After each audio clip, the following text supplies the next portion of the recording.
فقال الله تعالى في القرآن العظيم وهو أشهد القائلين أعوذ بالله من الشيطان الرجيم واتبع ملة إبراهيم حنيفا وما كان minal musyrikin. Hadirin jamaah sholat subuh Masjid An-Nur yang dimuliakan Allah Subhanahu wa taala. Puji dan syukur kita panjatkan kehadirat Allah Subhanahu wa taala.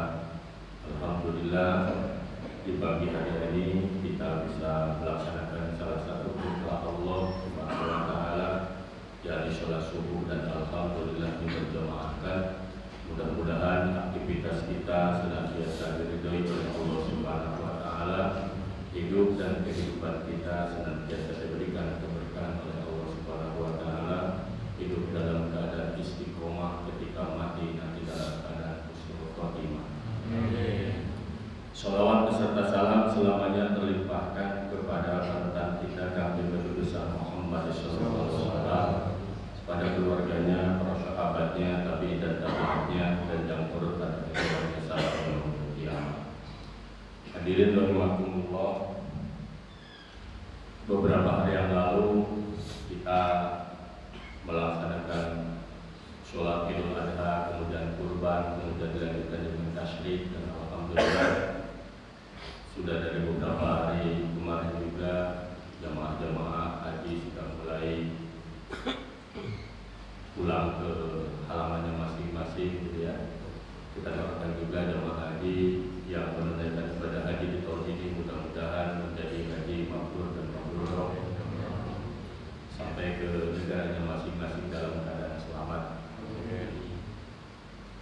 Pada kesempatan ini saya akan mengulik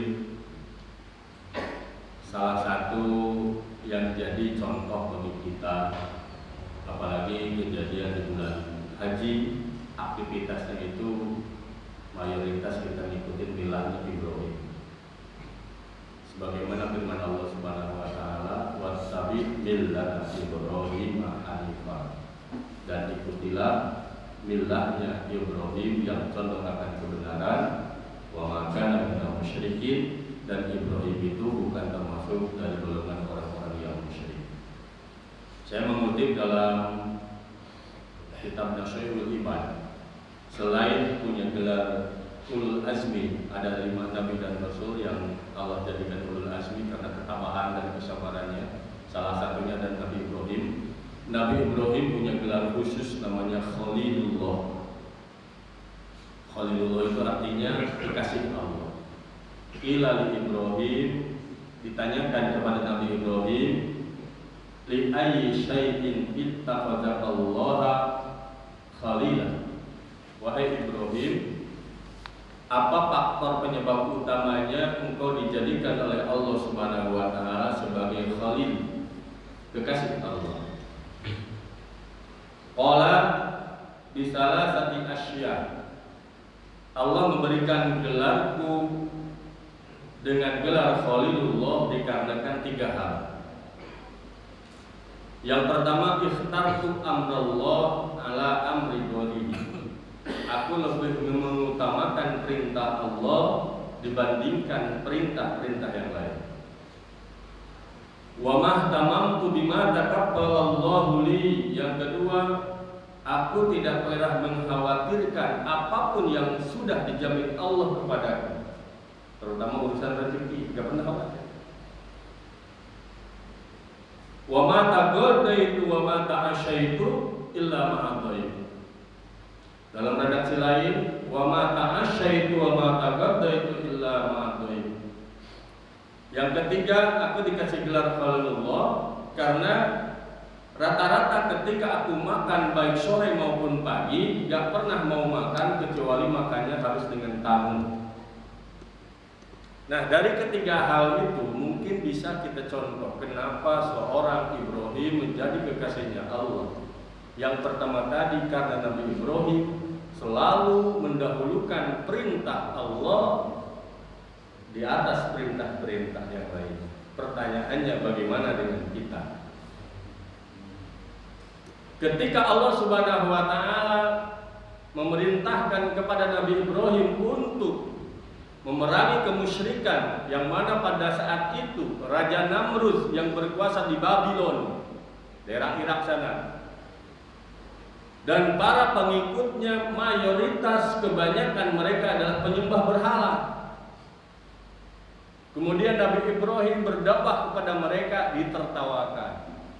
Konon Azar pun yang menjadi bapaknya, ada riwayat mengatakan pamannya, karena kalau orang Arab itu atau orang sana itu kadang-kadang paman pun dibilang bapak. Azar itu pembuat berhala. Suatu ketika Nabi Ibrahim berdakwah, ditertawakan.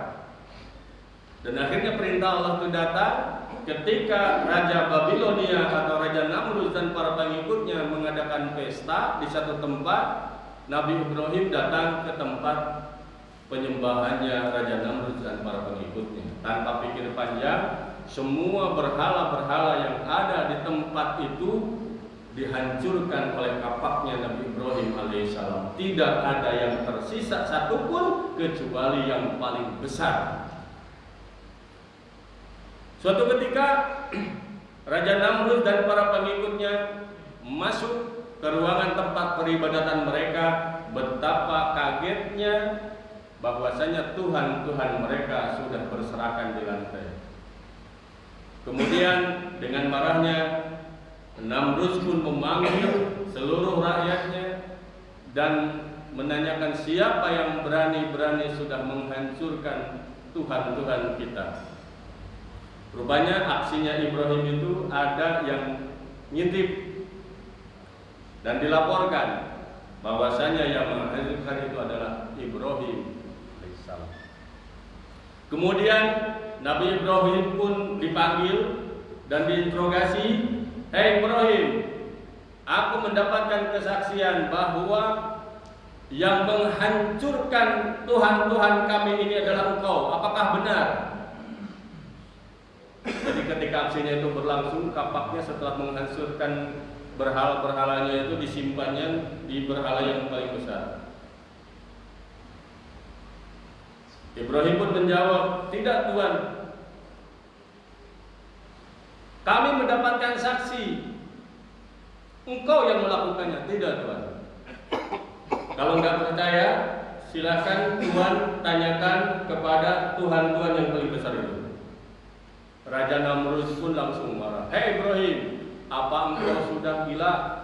Apa engkau nggak punya pikiran? Masa berhala atau masa patung itu bisa ngomong, memberikan kesaksian?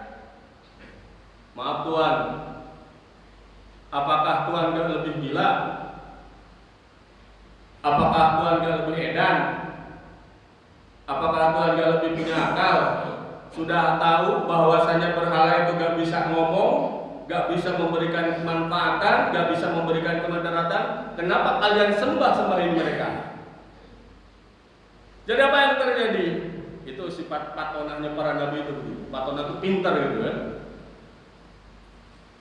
Bukannya menerima, tapi menolak, bahkan menentang. Yang akhirnya dengan amarahnya Raja Babilonia itu yang namanya Namrud menyuruh kaum-kaumnya untuk menangkapnya, kemudian ikatnya, kemudian disiapkan api yang sangat besar dan klimaks terakhirnya dibakar. Jadi kalau diambil hikmahnya kayak gini Pak, kalau orang sudah keras hatinya atau qaswatul qalbi dan hidayah itu belum datang, kata kasarnya nih, meskipun bibir kita doer nih, ngingetin dia supaya sadar, nyuruh sholat, gak akan bisa Pak. Meskipun kita sudah kata kasarnya, kata-kata manis sampai kata-kata kasar kita keluarkan supaya orang itu berubah, gak akan bisa kalau hidayah belum datang. Makanya takut Pak. Kalau seandainya kita nggak dikasih hidayah, makanya tiap sholat minimal 17 kali kita ucapkan dalam 17 rakaat itu ihdinas siratal mustaqim. Ngeri kalau hidayah tidak datang. Karena kalau hatinya sudah keras, tetap bahkan Nabi dan Rasul yang diutus sekalipun akan ditolak. Jadi Nabi Ibrahim alaihissalam meskipun tahu resikonya, resikonya pasti kematian, dan memang terakhirnya itu adalah dibakar. Tapi karena perintah Allah Subhanahu wa taala, gak mikir dua kali, Pak. Beda dengan kita ya. Mungkin yang di kampung saya kali ya. Sholat subuh perintah siapa? Halo, sholat subuh perintah siapa? Yakin perintah Allah? Yakin perintah Allah? Kalau misalnya hujannya gede, kira-kira mendingan di rumah apa mending di masjid? Ada juga kalau saya si kenyangan bablas subuhnya juga. Nabi Ibrahim alaihissalam, nyawa taruhannya, laksanakan karena yakin ini adalah perintah Allah. Yang kedua, falamma balagha sa'ya qala ya bunayya inni azbahuka fanzur madza tara. Ini cerita Nabi Ismail alaihissalam dengan Nabi Ibrahim. Jadi Nabi Ibrahim alaihissalam itu pertama nikahnya dengan Siti Sarah atau Siti Sarah lah bahasa kitanya. Bertahun-tahun mendambakan seorang anak, gak punya anak, akhirnya nikah dengan Siti Hajar. Gak lama kemudian Siti Hajar pun punya anak, diberilah nama Ismail. Dan gak lama kemudian juga Sarah juga punya anak namanya Ishak. Jadi Nabi Ishak dengan Nabi Ismail itu adik, kakak beda ibu. Kalau Nabi Ishak hampir mayoritas ke bawahnya turunannya sampai Nabi Isa alaihissalam itu banyak yang jadi nabi dan rasul. Di antaranya Nabi Ishak punya anak namanya Yakub, ya kan? Nabi Yakub punya anak yang jadi nabi namanya Yusuf. Terus pokoknya yang nabi mayoritas yang di Israel itu turunan Nabi Ishak. Dan yang namanya Israel itu nama lain dari Nabi Yakub alaihissalam. Nabi Yakub itu gelarnya Israel. Kenapa dikasih gelar Israel? Karena suatu ketika diperintahkan oleh bapaknya hijrah ke Palestina, ke Yerusalem, supaya menghindari permusuhan dari saudara kandungnya, supaya dilakukan perjalanannya itu malam hari supaya tidak kelihatan. Jalan dalam bahasa Arabnya Isra, malam, lail, Isra, lail, orang yang melakukan perjalanan malam. Jadi Yakub itu namanya Israel. Kalau dalam bahasa Arab keturunan namanya Bani. Jadi kalau dalam Al-Quran ada surat Bani Israel itu turunan Israel. Jadi yang banyak menerangkan tentang keturunan-keturunannya Israel. Makanya cerita Nabi Musa, cerita Nabi Daud, cerita Nabi Yakub, cerita Nabi Yusuf dan lain sebagainya itu dari Israel. Tapi yang dari Nabi Ismail tidak ada satupun yang jadi Nabi dan Rasul kecuali Nabi kita Nabi Muhammad Sallallahu Alaihi Wasallam. Jadi dulu ketika Nabi Isa sudah tidak ada, semuanya kekosongan kenabian disebutnya zaman Fatrah, semuanya mengharapkan, terutama orang-orang Israel itu mengharapkan Nabi terakhir itu turunan dari Israel. Baik Yahudi maupun Nasrani berharapnya Nabi terakhir yang dijanjikan Tuhan itu turunan Israel. Tapi ternyata yang ditunggu-tunggunya meleset. Yang diturunkan itu bukan turunan Israel, tapi turunan Ismail. Makanya dalam Al-Quran, alladzina atainahumul kitaba ya'rifunahu kama ya'rifuna abna'ahum. Sebetulnya orang-orang yang diturunkan Alkitab, baik Taurat maupun Injil, kenalnya kepada Muhammad itu lebih kenal dibandingkan kepada anak-anaknya sendiri. Karena gengsinya itu bukan turunan Israel, makanya kebanyakan mereka tidak mengakui kenabian dan kerasulan Nabi Muhammad Sallallahu Alaihi Wasallam. Nah, singkatnya cerita, dari Nabi Ismail lahir itu, kemudian Allah perintahkan supaya hijrah. Dan hijrahnya gak ke Palang, ke sebuah tempat yang tidak ada penghuninya sama sekali, yaitu ke Arab.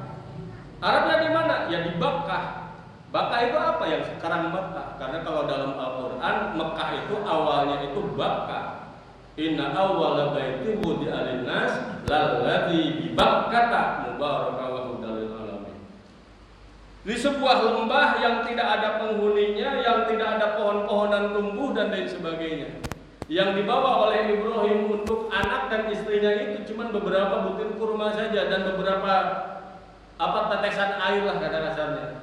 Kemudian setelah di tempat yang Allah perintahkan untuk menyimpannya, Siti Hajar dan anaknya disuruh tinggal di situ. Tanpa basa-basi, Ibrahim pun meninggalkan istri dan anaknya tanpa sepatah kata pun. Sampai-sampai Siti Hajar memanggilnya dari belakang, "Wahai suamiku, kenapa engkau tinggalkan kami berdua di tempat yang asing? Kenapa engkau tinggalkan kami berdua di tempat tidak ada penghuninya?" Ibrahim tidak melirik ke belakang, langsung jalan saja. Kedua kalinya dipanggil lagi, "Wahai suamiku, apa engkau enggak tega melihat kami berdua tanpa bekal apapun ditinggalkan di tempat yang sepi kayak begini?" Nabi Ibrahim tidak terpengaruh juga, langsung jalan. Sampai ketiga kalinya mengeluh pun Siti Hajar sadar bahwasanya Nabi Ibrahim itu bukan dengan kehendaknya meninggalkan mereka, tapi karena perintah Allah Subhanahu wa Ta'ala. Bayangin Pak, kalau seandainya kita suruh ninggalkan segala sesuatunya demi mengutamakan perintah Allah, berat. Ini yang ditanggalkan anak, istri yang dicintainya, terutama anaknya yang sudah berpuluh-puluh tahun ditunggu kehadirannya, suruh ditinggalin di tempat yang sepi, tidak ada penghuninya. Tinggalin. Dan apa yang terjadi? Siti Hajar kebingungan karena bekal kurma yang dikasih oleh ayahnya atau suaminya kemudian sudah habis, persediaan minum pun sudah habis, sedangkan anaknya yang masih bayi namanya Ismail merengek kehausan, merengek kelaparan.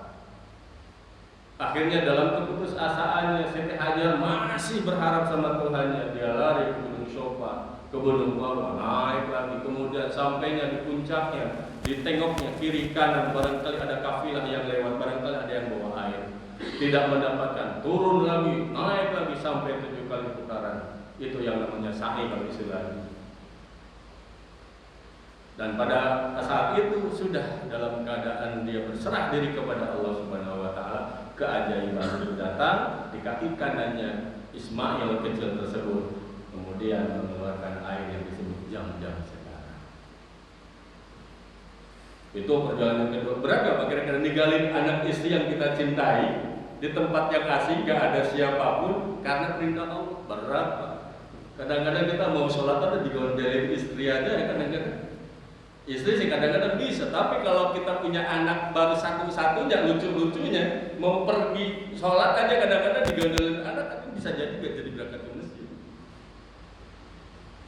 Kemudian, falamma balagha ma'ahu sa'ya, ketika Ismail sudah mencapai usia sedengan, ada yang mengatakan 11 tahun, ada yang mengatakan 13 tahun.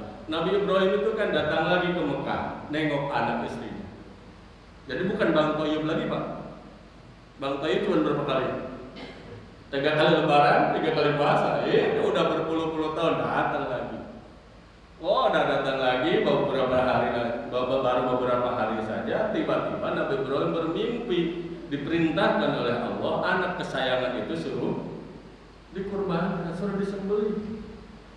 Tapi kan Nabi Ibrahim alaihissalam tidak otoriter, langsung anaknya dipanggil. Kemudian dikomunikasikan, "Wahai anakku, tadi malam ayah bermimpi bahwasanya Allah perintahkan untuk menyembelihmu. Bagaimana pendapatmu?" Tapi karena anaknya didikannya istri yang soleha, ayahnya juga seorang nabi dan seorang rasul, ketika dibilangin begitu, langsung Ismail pun menjawab, "Ya abatif am."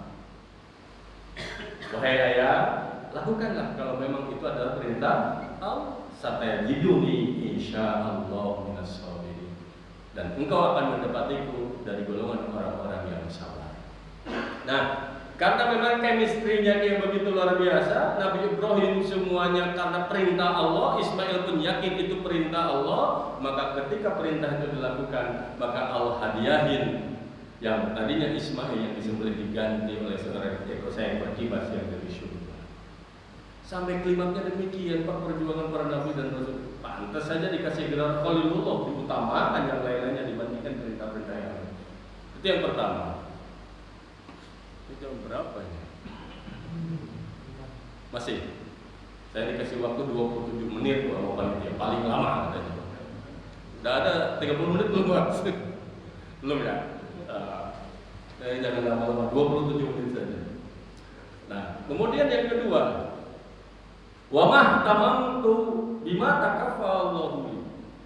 Aku tidak pernah mengkhawatirkan sesuatu yang sudah ditanggung oleh Allah Subhanahu wa taala. Apa yang sudah ditanggung? Tadi saya bilang, salah satunya adalah rezeki. Rezeki kita sudah ditanggung oleh Allah Subhanahu wa taala. Kalau memang rezeki kita, Pak, misalnya dalam bentuk materi. Kalau memang jatah rezeki kita, meskipun jauh datang, Pak. Meskipun masih dalam perut bumi keluar, meskipun masih di atas langit turun, contoh lah, tumbuhnya di Cina, tapi kita bisa makan. Contoh apa? Jeruk santang, jeruk pokam, gitu ya, jeruk pandarin. Kan kita nggak pernah tahu itu tumbuhnya di mana, yang merawatnya siapa, yang pupuknya siapa, yang metik siapa. Kita tinggal datang ke Superindo atau ke supermarket, beli, dimakan. Pernah gak mikirin ini tumbuhnya di mana? Yang ngerawatnya siapa? Atau selama ini kita makan dan minum, apakah pernah meneliti bahwasanya makanan dan minuman yang kita konsumsi itu dari mana asalnya? Kebanyakan kita nggak pernah dengan. Kebanyakan kita nggak pernah ada yang bunyi sampai dirujuk sampai mana-mananya. Tapi itulah buktinya bahwasanya kalau memang rezeki kita pasti datang. Dan rezeki kita adalah yang sudah masuk dalam tubuh kita. Kalau yang masih dalam saku Bapak, kalau masih dalam ATM, kalau masih dalam di bank milik Bapak, tapi belum tentu rezeki Bapak uangnya 1 miliar, belum tentu jadi rezeki Bapak, bisa jadi rezeki orang lain. Bapak mati udah jadi ahli waris saya dapat. Betul kayak gitu? Tidak. Apapun yang kita miliki di sekarang belum tentu jadi rezeki kita. Yang jadi rezeki yang sudah masuk ke dalam tubuh kita, yang sudah kita nikmati itu rezeki. Tapi kalau belum rezeki kita, meskipun sudah di dalam mulut Pak, jatuh Pak. Banyak kejadian pengusaha-pengusaha udah tanda tangan kontrak batal, ada nggak kira-kira? Bahkan ada orang yang nggak mengharap sama sekali, malah dia yang. Makanya Nabi Ibrahim itu nggak pernah mengkhawatirkan sesuatu kalau memang sudah dijamin oleh Allah Subhanahu Wa Taala. Dan urusan rezeki, maaf, kebanyakan di antara kita yang kelihatan, yang wujudnya materi. Padahal rezeki itu banyak. Gak usah jauh-jauh Pak, periksa aja dalam tubuh kita. Saya sudah sampaikan. Kita dikasih mata, nikmat gak Pak? Yang lebih nikmat lagi kalau dikasih mata bisa melihat. Karena ada orang yang dikasih mata tapi penglihatannya terganggu kan? Jangankan nggak bisa melihat, kita dikasih matanya itu ada katarak aja, ada selaput putihnya. Yang biasanya ngelihatnya jauh aja kelihatan, dekat aja udah buram, atau ada plus minus silinder katarak. Memang sekarang sih ada teknologi macam-macam ya untuk plus silinder katarak mata itu insya Allah ada obatnya. Yang susah obatnya penyakit mata cuma 2, laki-laki mata keranjang, perempuan mata duitan, itu agak susah ya. Jadi mata nikmat, yang lebih nikmat kalau mata bisa melihat. Dikasih telinga, alhamdulillah. Yang lebih nikmat lagi ketika telinganya bisa mendengar. Dikasih anggota tubuh yang lain, tangan, kaki dan lain sebagainya bisa berfungsi dengan normal. Alhamdulillah, itu Pak. Satu saja fungsi organ diganggu oleh Allah Subhanahu Wa Taala. Ada orang saking punya ginjal bisa mengeluarkan uang sampai nilainya miliaran, yang penting bisa beli ginjal. Ada orang-orang yang benar-benar susah sampai mereka mau donor ginjal karena butuh duit itu. Jadi satu mata ini harganya kalau dirupiahkan berapa Pak? Gak usah jauh-jauh, jangan pakai BPJS, Bapak operasi katarak aja tuh punya ke rumah sakit mata, kira-kira satu matanya berapa? Kalau dua-duanya, kalau retinanya udah kena, berapa kira-kira pengen normal lagi? Ini yang paling dekat, yang kadang-kadang kita kurang berpikir, itu yang paling besar. Duitnya banyak, tanahnya di mana-mana, mobilnya mewah, istrinya cantik sekalipun, tapi anggota tubuhnya ada yang diganggu oleh Allah Subhanahu wa taala. Contohlah stroke. Alhamdulillah ya Pak ya. Tapi mobilnya Lamborghini. Dinikmati gak kira-kira? Ini apa ini? Istrinya cantik, umur kita 80 tahun, istrinya baru 30 tahun, masih muda lah. Tapi kita gak bisa ngapa-ngapain. Zolim gak kira-kira? Menurut Pak Romi zolim gak? Kitanya sudah gak bisa bangun, istrinya masih pengen. Jadi kasihan Pak. Kita hawa kita pengennya A, B, C, D, tapi kadang-kadang Pak, ini yang harus kita syukuri. Jangan sekali-kali mengkhawatirkan apapun yang sudah dijamin oleh Allah Subhanahu wa taala, karena rezeki itu sudah dijamin apapun itu. Yang penting kita berusaha. Al insan bitakir, wallahu bitakir. Manusia merencana A, B, C, D. Ya silakan. Wallahu bitakir, tapi Allah yang punya ketentuan. Yang terakhir, wa ma ta'asyaitu wa ma taghadaitu ila maghrib. Aku tidak pernah makan sore maupun pagi kecuali makannya harus dengan tamu. Dengan kita bedanya dikit, kita mah belum makan kalau belum pulang tamu. Jadi kalau Nabi Ibrahim mau makan kalau ada tamu, kalau kita mah mau makan enak kalau tamu sudah pada pulang, begitu. Beda dikit kan? Nah, saking dermawanya Nabi Ibrahim alaihissalam itu, ada riwayat mengatakan beliau itu punya hewan itu sampai 12.000 ekor. Kalau orang kaya waktu itu ada yang punya 12.000 ekor. Dari mulai sapi, unta sampai domba atau kambing. Ketika musim kurban datang, gak kepalang. Sekali kurbannya Nabi Ibrahim 300 ekor unta, 1.000 ekor domba, dan 100 ekor sapi. Luar biasa gak Pak? Kalau diumilakan berapa tuh kurban setiap kurban? Kita mah kadang-kadang kurban sapi satu aja 7 orang belum ada apa-apain, udah ada yang hatinya, ada yang ininya, dan lain sebagainya, gitu kan? Nah, oleh karena itu rahimakumullah, kalau memang kita juga pengen dikasih gelar waliyullah, artinya saya tidak pengen dicintai oleh Allah Subhanahu wa taala, yang pertama ikutilah milahnya Ibrahim. Di antaranya Nabi Ibrahim itu lebih mengutamakan perintah Allah daripada yang lainnya. Ketika ada perintah sholat, udah sholat dulu, yang lain belakangan. Ketika yang keduanya ada rezeki, udah serahkan aja sama Allah, karena rezeki ada nggak kerja. Kenapa?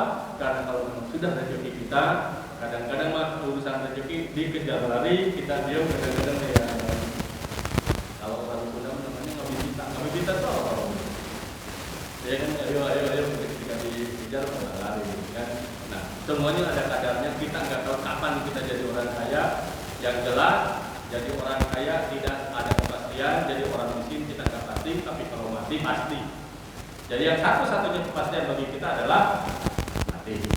Nah, kemudian kita berusaha jadi orang dermawan, bukan apapun yang kita minta, karena salah satu cirinya orang yang bertakwa, alladzina yunfiquna fis-sarra'i wad-dharra. Orang bertakwa itu adalah yang menafkahkan hartanya baik dalam keadaan lapang maupun dalam keadaan susah. Dalam keadaan lapang bisa bantu orang, banyak orang bisa, tapi dalam keadaan susah dirinya pun dan keluarga pun butuh, masih bisa bantu orang, itu luar biasa. Subhanallah, asyhadu an la ilaha illa anta, astaghfiruka wa atubu ilaik. Assalamualaikum.